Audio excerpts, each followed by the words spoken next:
on to the next session. So I got in Legends last night, and we picked right off, back up with Emrys and Opal. They're on their like vacation getaway, finally getting to spend some time together and seeing kind of like a new relationship blossom, we'll call it. They spend a lot of time together. Kind of like sharing like some intimate time and everything like that, getting to know each other a little bit better, kind of understanding like a little bit much like motivations, passions, dreams, all that kind of fun stuff. So like a good character building exercise, we'll call it. I One of the big things I learned is Opal is something called a. Let me go down here because I am nowhere near where I need to be. I think it's a something wake planet. I want to say. Yeah.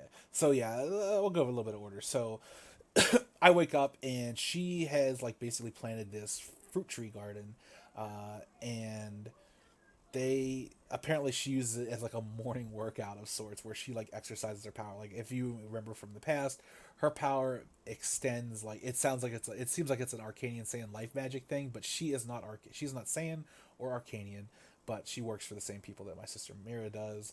Um, she she basically creates like this intricate garden like with all these fruit trees. I think a lot of them are native to Rand, so like I'm vaguely familiar with them, but like yeah, it's just like kind of like some exotic fruits and stuff like that. But yeah, she uses it as kind of a training thing, and she senses like she's everywhere when she's doing it. So like I don't know if it's cosmic. I don't know exactly what kind of the nature of her power is yet. Which there's something I'm meaning to ask. Um, Today we're supposed to go see the live falls, which is my grandfather Donzo's. It's like a recreation. It's a temple to him, I guess is the best way to say it.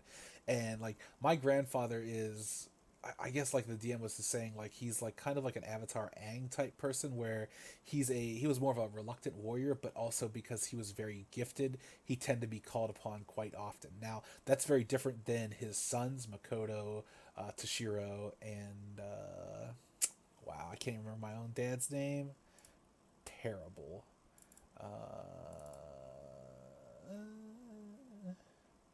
Karana is my mother. Toshiro Hashin. Wow, terrible player. Terrible recaps. Hashin, which was what was my dad. Anyway, like Makoto was much more ambitious and military minded. He was the good. He played the part of the good soldier, and my dad definitely to a lesser extent. Toshiro was more the free spirit, kind of off on his own, doing his own thing, following his own path. Amongst our Hashin's kids, Dakawan, Mira, and Emrys, Dakawan followed in the military footsteps. Mira, Miria is she or not Miria? I'm saying it for them.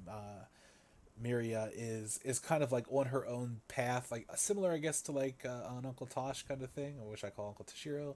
And then like Emrys, I want to say like resembles his grandfather a little bit more, where is he's usually not looking for fights quite as much, but because he's very talented, even for his level, like you know, obviously he doesn't go like out to fight outside of his level, but like people tend to drag him into fights for that, and he also like is the only one who is like basically taken on after students because a big part of Danzo's philosophy was like to kind of share the knowledge you've learned and like you know pass it on to others, whereas like the other two Hey, what's up, guys? uh, Two for today. apparently Have that a Legends finished. recap and a Generations recap. Pause. Okay.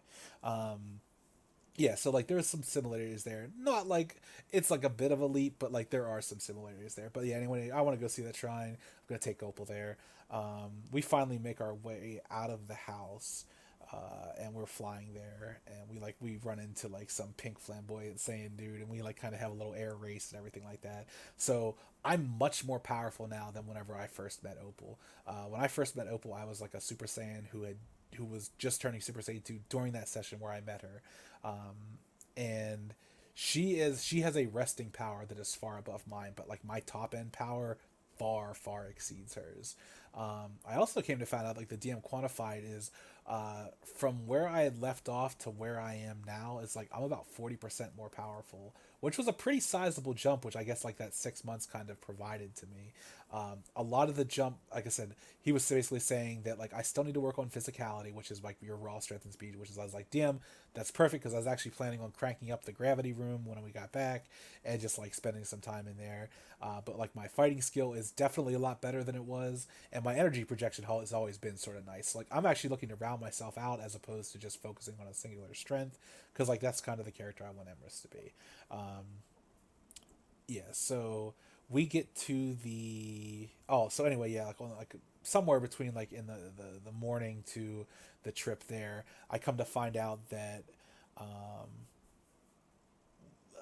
Opal's people are called the Pride, and not many of her people are left. And I think her world is called Adion. That's why I have it spelled phonetically. Um, and it was destroyed. Now, it was destroyed very recently in the sense that she was born but too young to remember what had happened. And she was basically saying that, like, kind of people don't look down on her, but like she has this problem of people people who knew it and know what they lost tend to suffer or hurt more, and they ostracize her because she doesn't have that same attachment to loss because it's simply something she can't remember. She's sad for the people she doesn't have in her life anymore, but she wasn't old enough to remember any of them. So it's like it hits different for her, whereas like other people are just more a little bit more fresh. And I came to again another conclusion as I was doing this recap that I didn't realize in the session that I'll get to a bit later. Hopefully, I can remember to remind myself. If not, hey, Timey, remind me. Anyway, like her people, she is an alien, as in not Saiyan, but like I don't know what kind of race she actually is, other than that they're called the Pride. There's this process called the Wakefall that I learned about, where the Arcanian Saiyans are dimension hoppers in that um, they go out and they go around to different They went out. This is something they did in the past. Went out to different dimensions and they would rescue Saiyans that were oppressed and bring them into the Empire. Like they were kind of like liberators in a sense. And it was largely run by Sarichio the Phoenix, I believe. And he was like, he was kind of like one of those good guys. And of course, like Nairobi, the traitor, killed him because that's what like bad guys do. Uh, but yeah. So we went out like, and what would happen is like worlds that were brought in, um, across like various universes were basically added to this Arcanian Saiyan empire, and usually like they were liberated from some sort of oppression or something like that. So wake worlds are worlds that are different places when a new world gets added to the Republic, and they're taken with us when we dimension hop. Um, Okay, so yeah, so Wakefall was the process in which we traveled across universes, and then Wake Worlds was the worlds that we would bring with us. Um, yeah, so her world was one of those, but it was destroyed at some point. So I guess I'll say it now is I have like a kind of terrible theory that her world might have been destroyed by Saiyans in some way. I hope not Arcanian Saiyans, but like Saiyans nonetheless, because there was something that happened later at the temple where like someone was like kind of angry with her, and I was like maybe that anger stemmed from the fact that she was there presumably like in a date type situation with a Saiyan who was like not directly responsible, but like part of the race that was responsible for the death of her world. I don't know that that's the case. That's literally just a shot in the dark hypothesis, or not hypothesis, even just a shot in the dark guess. Like, oh, that would be a terrible twist. Don't do it, DM. I don't need that kind of stuff. Even though it might be true. uh,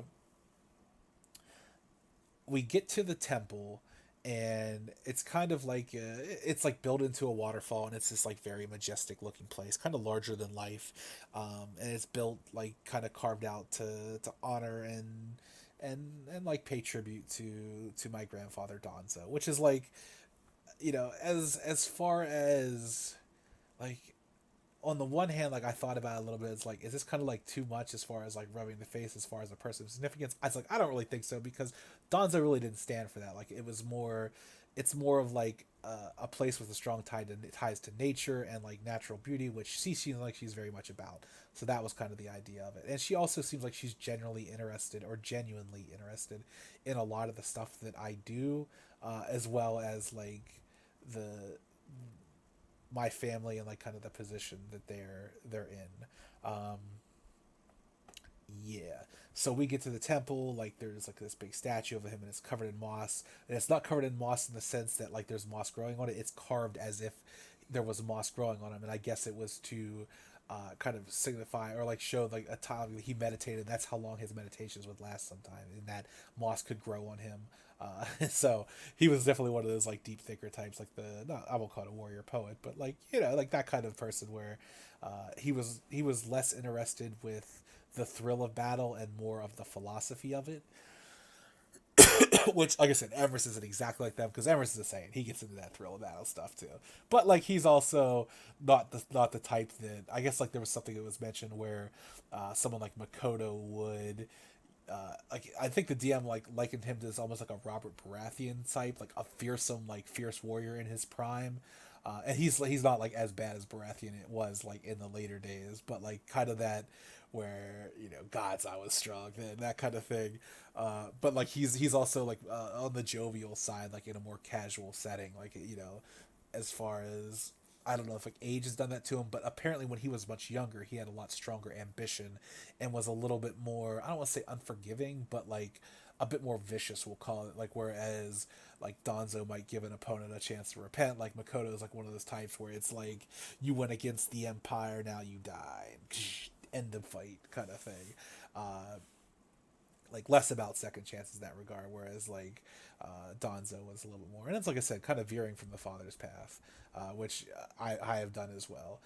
Anyway, like there's this thing with Moss, and I basically formed the Lotus position it is, and I kind of float up and kind of joking around with Opal, and I'm like, do I look anything like him? And she's like, she was gonna do something, and I think she was gonna grow some moss on me, but like a security guard who was like a Super Saiyan came over, and was like, please don't like, you know, mess with the plant life or anything like that. And she's like, oh, I was just gonna add something, and the woman's like, all right, you look familiar to me, and I was like, oh, I was like, I didn't, do I remember anywhere? Like, cause I was like, maybe I ran into her before, and it was like, no, and I was like, oh, I was like, this is my grandfather, and I was like, she's like, oh, and she called me some name that wasn't Emrys, it sounded like it, and I was like, it's Emrys, like that's fine, like Emrys isn't like worried about being offended, that kind of thing, and he's like, you know, thank you for like keeping control of the troublemakers, just kind of like teasing Opal a little bit, but you know, kind of thanked her and said like, yeah, like we'll make sure like that nothing bad happens, like we're not here to cause any trouble, and yeah, so we were like talking a little bit about my grandfather and everything that went on with him and kind of like the stories that existed, and like there was that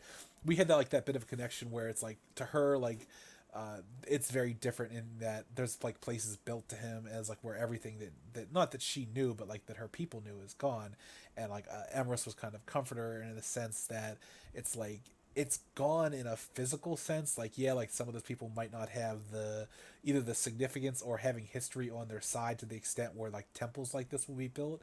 I was like, but as long as the stories exist and as long as the memories exist and are passed down, I was like, it's not really gone, it's not truly gone in the sense that uh the memories aren't that much different than this temple. And it's like, yeah, he would kind of like waxed a little philosophical on it, which, you know, again, kind of like on that Danzo side of thing. And as I was giving her this, like, not like a speech so much, but just kind of like trying to like console her a bit, to, as to it's like, it's not truly lost in the sense of, it's lost in a physical sense, which like, you know, in life and death, like that happens, but like, it's not lost in a more permanent metaphysical sense. And I hear this like Emrys behind me, and it's Balsa of Andor, and she was one of the customers I had inside my shop, and I had made her this staff of her ancestors or her family, and she's following something called the Monkey Path, which I'm curious about. Like, it's just I haven't I haven't had the time to sit down and talk to her about it. And it's like, yeah, I'm in the middle of a date, so like it'd be kind of awkward to do that now. But she apparently, uh, after the trip to my shop on Lagos 4, had come to Rand because it is Makoto's capital world. So it's like if you're in this section of the galaxy, it's something worth checking out. Like kind of like the capital world, the capital cities, a little bit of the history behind it, and everything like that. She had come here, and I she had walked me through it, but like one thing led to another, and she decided to um take up the teachings of Danzo. And what happened here, that's something I left out earlier as we were flying around, is like there's a bunch of students out in one of the courtyards, and like they're training like an Akata or something like that. And it's like, I don't know the exact lessons they teach, but I think like they're kind of mirrored after Donzo's way of thinking, and like maybe something that he had put together before he had died. But like, yeah, she had joined them as a student, and I was like, oh, that's really cool. I was like, well, what have you, Opal's like, well, what have you learned? And she's like, nothing. And I was like, oh, that's disappointing. But she had apparently just started, but she had heard my name and everything like that. So Opal excused herself so I could talk to Balsa a little bit, and I had kind of talked to her. We kind of had like a little catching up thing, and it's like a kind of a weird, I guess, customer interaction. But like, she was a little fascinated with me, and like I, just very cordial, and like also very interested. And I was like kind of like what she was doing, why she decided to do that, and like extended the thing as like, well, if you ever find yourself either leaving Rand or like returning somewhere, I'd say feel free to stop by Lagos 4 in the shop. I was like, because I'd be very interested to hear like how things are going and everything like that. And she kind of extended the kindness or politeness back my way. She explained a little bit about the staff, because I was asking her, I was like, well, now the most important question is like, how are you finding the service that I provided you, specifically the staff that I made for her? And she like talked in a general positive light about it, how it helps focus her, how I think she uses a process like it remind like now it doesn't I don't it, I'm not saying it has anything to do with astral projection, but her wording of it was like that she could make these further leaps and the staff would tether her. So I don't know if it's like a meditation thing, if it's an astral thing, or anything like that. But it's just like it was the closest thing I could make where the staff acts as a tether for allowing her to make further leaps. Now I don't know if it's like meditation based, if it's training based, if it's physical based, anything like that. I don't know. But like that was kind of the closest thing I could come to it, and that's just kind of like an idle speculation on my part. Anyway, talk to her, catch up a little bit. We had like a pleasant conversation. I said like if you're ever back on Lagos Force, stop by. It's like it'd be great to see you again. It's like even if it's just like a kind of like a very casual thing, doesn't have to be for business or anything like that. And we say our goodbyes. She gets back to it, and then I go track down Opal. I see Opal is having this confrontation with this dude who's got like this blue duster on and a gun strapped across his back, which I guess apparently carrying weapons around here is fine. Again, we're like super warriors and everything like that, so it's like I think I was still at 2 at this point. I don't think I ever powered down, but like I just kind of let my energy go to an idle state, like so my aura wasn't flared out, and then like Opal just has like a really potent resting state. So like yeah, the one like he pulled a gun on her or anything like that, and they're like I can see her like defiantly tell him no to something, and then she kind of like storms off, and I was like, hey, what's going on, like anything you want to talk about? And she's like, no, not really. And I was like, okay, I'm not gonna not gonna press it or anything like that. That's pretty much where the session wrapped up. So apparently like there was a bit of a shift pause that happened where we're going to go to this place called the Live Falls, which that's the Live Falls is where we were. The restaurant's called the Elevated Garden. It's like this banquet hall that's kind of like a remade thing of one of Donzo's like great halls that he had made. I don't even made, but like maybe made in his honor. That's going to be the next thing where we pick up. So it was very much like a one-on-one session between Opal and I. A lot of character building stuff, a lot of goofy stuff was happening. Like I said, definitely on like the more romantic side of things.